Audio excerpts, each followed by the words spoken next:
ils l'ont arabisé. قيمة كاتينا مقارنة تعرف ألوان. ماشي ألوان comment ça s'appelle? J'ai oublié son nom, la version en arabe. La version en arabe. Donc Tahar Djaoud, d'ailleurs avant d'être journaliste, il a écrit une nouvelle dans cette revue. Il a écrit une nouvelle qui parle justement de ce poids de la guerre. Parce qu'en fin de compte, pourquoi c'est intéressant d'écrire la biographie de quelqu'un, surtout d'un écrivain? Évidemment, on peut écrire comme ça dans des trucs qui n'ont aucun lien avec la réalité. On peut se livrer à cet exercice. Mais toujours, on parle quelque part, on parle d'un vécu. On parle d'un vécu. Si je prends Ernest Hemingway, s'il n'avait pas fait, par exemple, la Première Guerre mondiale, il n'aurait pas si bien décrit la guerre. S'il n'avait pas fait la guerre d'Espagne, il n'aurait pas écrit, rappelle-moi le chiffre. Pour qui sont les gars? Mouloud Mamri, par exemple, s'il n'avait pas connu le Maroc, il n'a pas introduit le personnage de Ito dans le... C'est-à-dire que quelque part, l'imaginaire, il s'alimente toujours à la réalité. Moi, c'est un peu, bien sûr, Tahar Djaoud. D'ailleurs, c'est quelqu'un, surtout ça, on le voit dans son premier roman, c'est quelqu'un qui a voulu travailler sur la forme de l'écriture. Mais après, quelque part, il est vite rattrapé par la réalité. On trouve beaucoup de son vécu dans ses romans. La période de la guerre, dans Les Chercheurs d'eau. Après, comme je l'ai expliqué, l'enfance dans la classe, tout ça, il y a beaucoup de choses qu'il a écrites qui sont... Je vais vous donner un exemple, un autre exemple. C'était quelqu'un qui avait eu maille à partir avec les autorités, je crois, à l'époque. Il lui avait même retiré son passeport parce qu'il a fait partie d'une association qui est sur la défense de la culture berbère, etc. Et dans les vigiles, il décrit les tracasseries qu'il dit, ce sont des tracasseries qu'il a vécues lui-même, peut-être en romançant un peu, en ajoutant par-ci un détail. Mais toujours est-il qu'on écrit toujours à partir de quelque chose qu'on a vécu ou connu chez des parents, chez des gens. Ce qu'on appelle une autobiographie. Voilà. Du moins chez Tahar, il y a beaucoup d'éléments du vécu, surtout dans le... Non, tu reprends.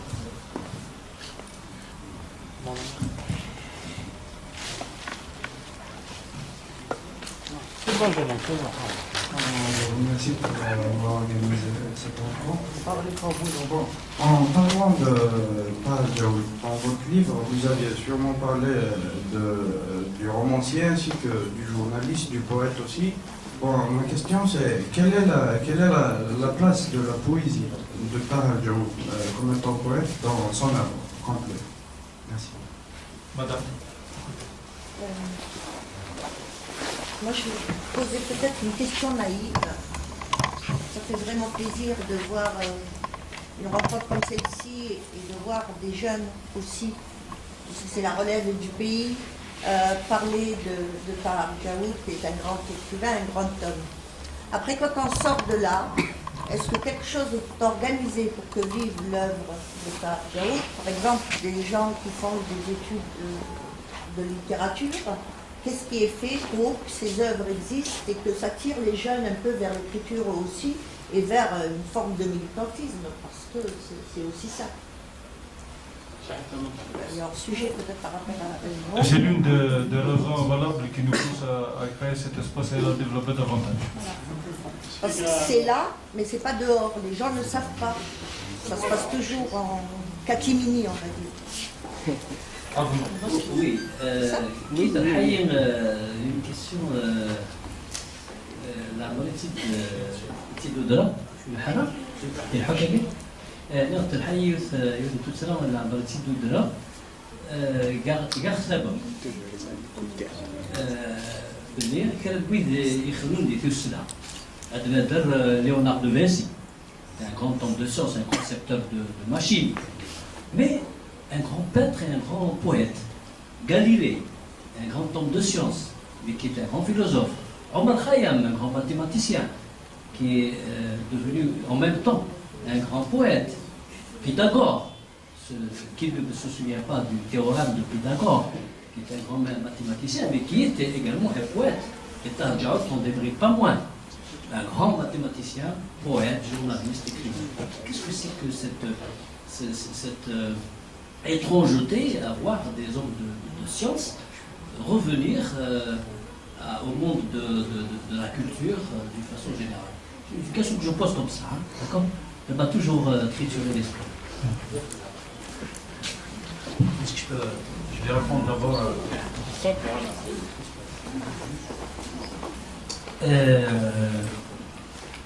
Certes, Tahar Djaoud, il accorde une grande importance à la poésie. Il a commencé poète. Et d'ailleurs, je le cite dans le livre, parce qu'en 1987, il y a eu un colloque qui a été organisé à Oran. En 1987, je me rappelle bien parce qu'à l'époque, j'étais dans les environs, j'étais à Bel-Abbas, etc. Il y avait un colloque qui a été organisé, il y avait même la présence de Mouloud Mameli. À l'époque, on ne parlait pas trop de lui. En 1987, il a été invité, c'est un colloque sur la littérature, la méditerranéité, tout comme ça. Donc, il y avait Katib Yassir, il y avait Mameli, il y avait comment il s'appelle celui qui a amené Mouloud Firaoun à l'écriture? Emmanuel Robles. Donc, tous ces gens-là, ils étaient présents. Donc, je me rappelle à l'époque, comme à Oran, il y avait un grand journal qui s'appelait Djumhouria, c'était la République d'Oran. Il a été arabisé en 1976. Il est devenu Djumhouria. Donc, je suis allé fouiller dans les archives de Djumhouria. J'ai trouvé une petite interview de Tahar où il parlait justement par rapport à la poésie. Qu'est-ce qu'il disait? Il disait qu'un romancier, c'est un poète qui a échoué. C'est ce qu'il dit ici. C'est pas sa phrase à lui, mais il reprend une phrase de Faulkner, ou je ne sais pas qui est d'un auteur américain. Un romancier, c'est un poète qui a échoué. Mais il me semble qu'à ses débuts, il écrivait beaucoup de poésie. Vers la fin, il en écrivait un peu moins. Il en écrivait un peu, il s'est beaucoup plus attaché au roman. Je ne sais pas, parce que peut-être il considérait que la poésie avait moins de lecteurs, je ne sais pas. Mais il restait toujours attaché, par exemple, à la poésie, en ce sens qu'il était très habile. Il était familier des... Maintenant, ça a disparu, les poésiennes de Béjaïa. Asmir el Titre, il était toujours, par exemple, il allait toujours. Et c'était quelqu'un, je me rappelle aussi, qu'il y avait le CCF français qui organisait ce qu'il appelait à l'époque le printemps des poètes, il venait. Mais je pense qu'il s'est beaucoup plus concentré, le travail s'était concentré sur des trames romanesques. Il a laissé tomber un peu la poésie. Mais à ses débuts, effectivement, c'est quelqu'un qui se considère comme poète. Et évidemment, dans le livre, vous allez trouver par exemple que même dans ses romans, il y a toujours une touche poétique. Il y a toujours une touche poétique, notamment quand il parle de l'enfance. C'est quelqu'un qui parle de l'enfance. L'enfance, c'est comme une sorte de sanctuaire de l'innocence, du vrai courage. Donc il parle, et quand on évoque l'enfance, on est toujours quelque part poète. Donc il y a toujours, même dans le roman, il y a de la poésie sur Tahar Djaoud. Je voudrais répondre un peu à la question d'Arvan, à deux niveaux. Il me semble que dans le temps, vous citez Pythagore, tout ça, à l'époque, c'était ce qu'on appelle le savoir encyclopédique.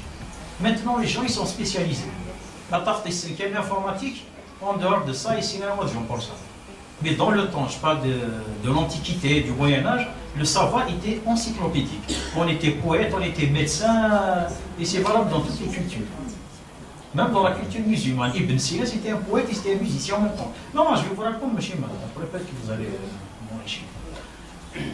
Mais par rapport à l'Algérie, il n'y a pas que Tahar Djaoud qui est mathématicien. Si vous prenez par exemple Rachid Mimouni, c'est quelqu'un qui a fait des études il a fait des études de management, parce qu'il me semble que ça c'est lié au système éducatif. Parce que si, même si on était au maths, mais on s'intéressait à la littérature. Par contre, la génération d'équilibre, je me rappelle que j'ai passé mon brevet en 77, les barakas, ils finirait à l'être arabisé. C'était vu, c'est-à-dire que les maths, c'était quelque chose de prestigieux. Mais les lettres, c'était les derniers de la classe. Mais il y avait une sorte d'équilibre. C'est-à-dire, on était matheux, mais on s'intéressait à la littérature. Parce qu'on ne peut pas, par exemple, comprendre l'évolution d'une société si on ne connaît pas les progrès scientifiques. L'éducation algérienne, et vous la connaissez sans doute mieux que moi, Smith Karakhchini, on accordait de la place à la littérature.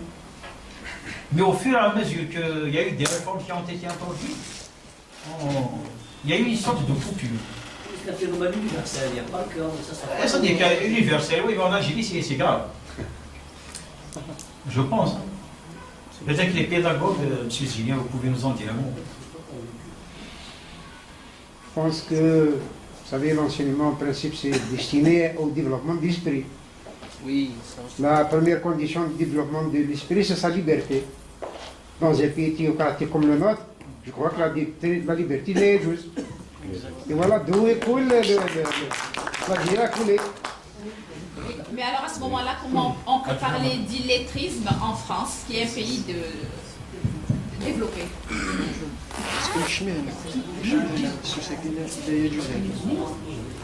Madame Mathieu. Monsieur Hamouti, une question.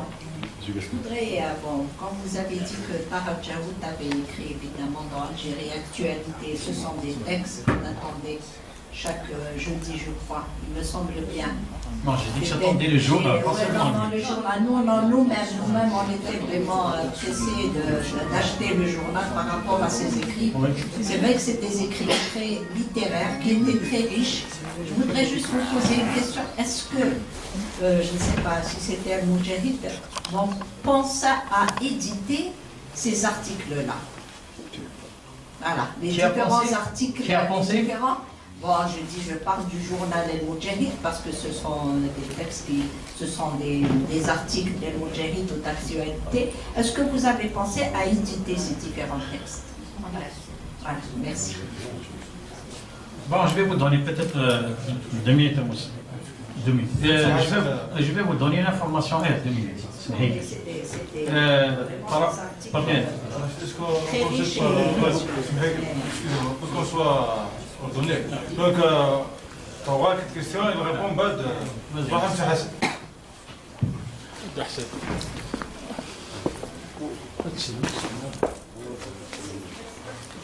Moi, je voulais juste revenir au côté poétique de Tahar Djaoud.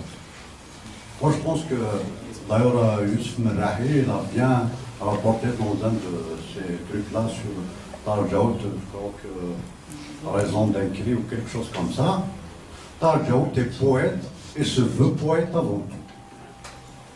Et il a décrit le poète comme étant un fou, incompris, et il a fait des efforts. Et Merrahi, je lui rends hommage d'avoir. Il a fait des efforts pour se ramener à la prose, dans le besoin de communiquer. Et que Djaoud, on le retrouve d'ailleurs même dans ses romans, on retrouve le côté poétique très présent dans sa prose. Voilà ce que je voulais apporter comme témoignage sur Djaoud. Il a fait des efforts pour se rappeler dans le besoin de communiquer, et il était confronté aussi au problème de la langue de sa génération avec l'arabisation qui s'imposait. Il avait aussi ce dilemme-là, il était confronté à ce dilemme.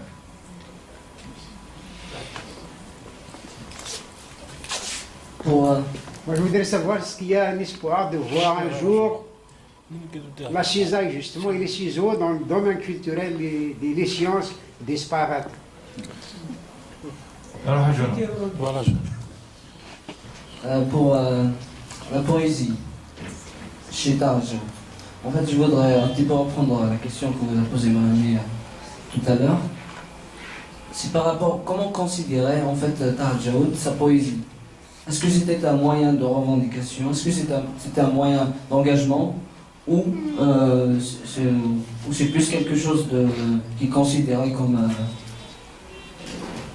quelque chose de plus intérieur? Voilà.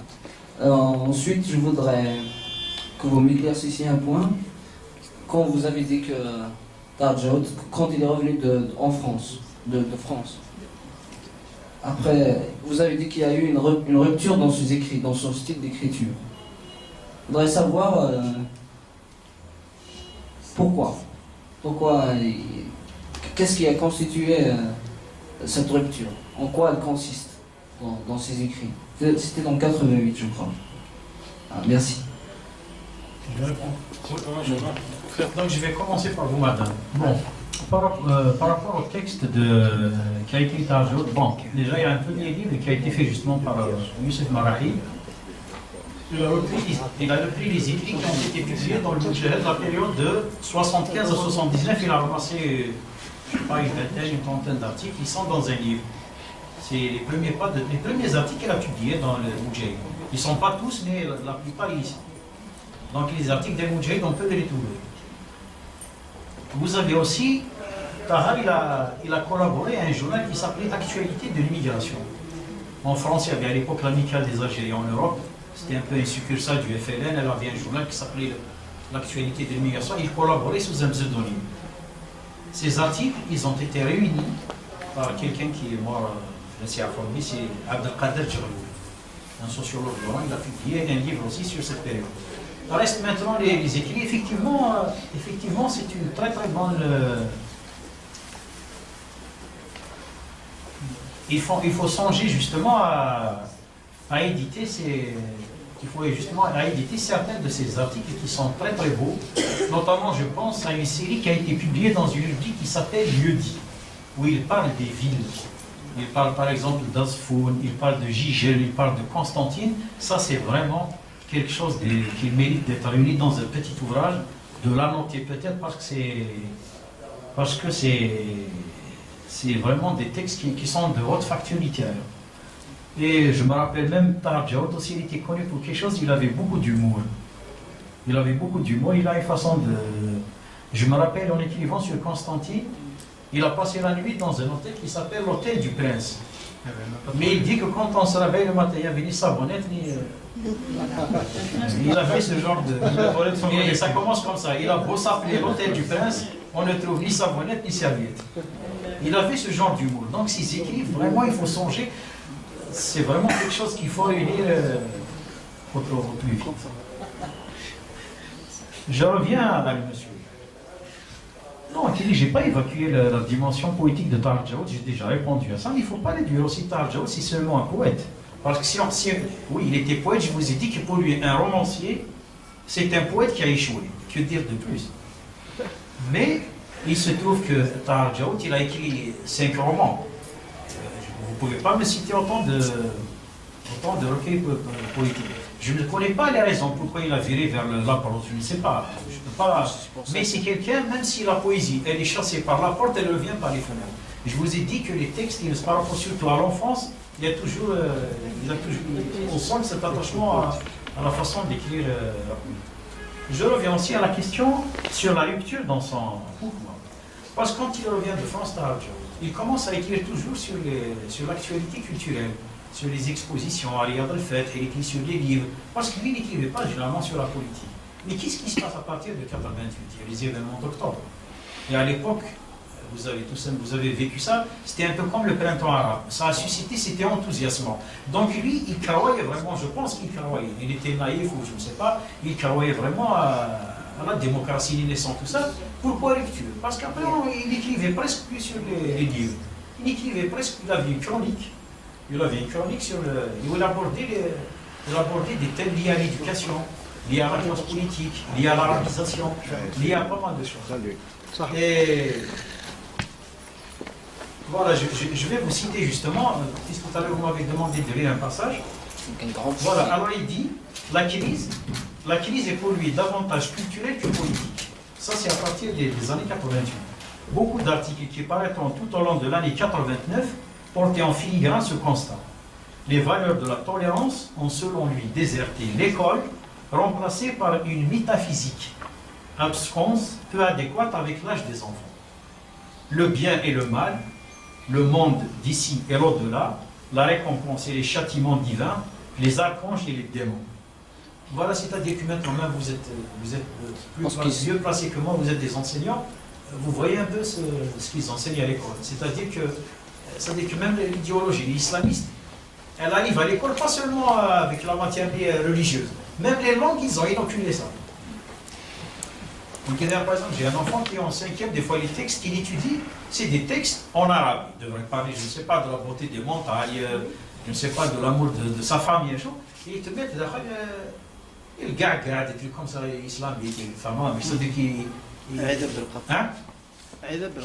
Voilà, des trucs comme ça. Donc lui, à partir de 88, il parlait beaucoup de l'école. Que pour lui, si on ne touche pas, il n'y a pas une nouvelle politique d'éducation, on n'ira pas loin. Et quand ils ont créé Rupture en 89, le premier article, il parle de l'école. pense que cette Et en volonté 1991, quand il y a eu l'arrêt du processus électoral, tous les journalistes d'Alger d'actualité, ils n'avaient pas le courage d'écrire une éditorial, c'était lui qui l'avait écrit. C'était pas lui. Il a écrit une éditoriale où justement il citait le cadre de l'école. Et il disait que voilà la facture, on ne peut pas remplacer Mostafa Al-Ashraf par Kharoubi et ne pas avoir cette bombe contre les mains. C'est quelqu'un qui accordait beaucoup d'importance à l'école. Il parlait surtout les dernières années de sa vie. Donc c'est pour ça qu'il a quitté un peu le terrain de la culture. Il écrivait beaucoup. D'ailleurs, dans Rupture, il était chroniqueur politique. Même s'il lui arrive des fois d'écrire un article comme ça, il a écrit par exemple un article sur Chili Fradin, la musique. Mais c'était quelqu'un qui s'intéressait beaucoup après à l'actualité politique. Voilà, c'est dans cette mesure que je parle de Rupture. Je voudrais ajouter aussi que cette volonté de réforme de l'éducation est toujours d'actualité. Surtout aujourd'hui. C'est un autre débat. Rachid Moudi, dans ton